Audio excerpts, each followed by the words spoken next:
Okay, this video is about to explain how to install the bubbler, or gas diffuser as we call it. It's existing of a water lock, the diffuser, which is that part, and the gas quick connector.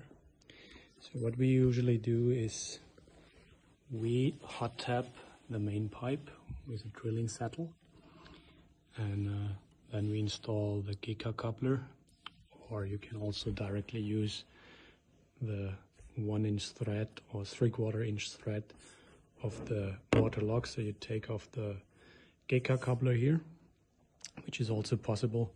So you just thread the connection here, but it's easier to connect and disconnect with the GECA coupler. So for the installation, you just take the GECA coupler. It's a bayonet fitting. That's it. Then you install the hose from the gas bottle, in this case, with the quick connector. You attach it.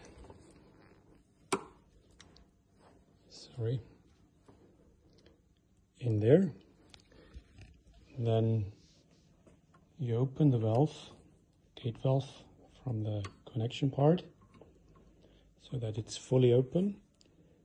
Then you push down the unit fully until it arrives at the bottom of the pipe,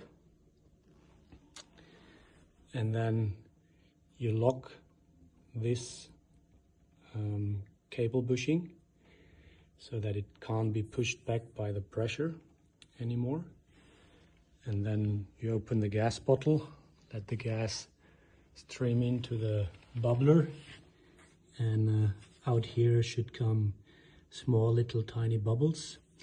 And the best is always if you install it maybe right after a valve or something where you can increase flow velocity so that the gas bottles really get dragged with the flow towards the suspected leak. And of course, this method is not applicable for tiny leaks. When you have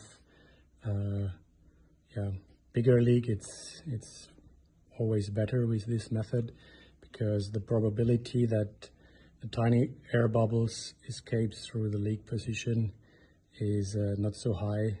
And if the leak is bigger, of course, the more gas will also come out through the leak position. I hope that's clear.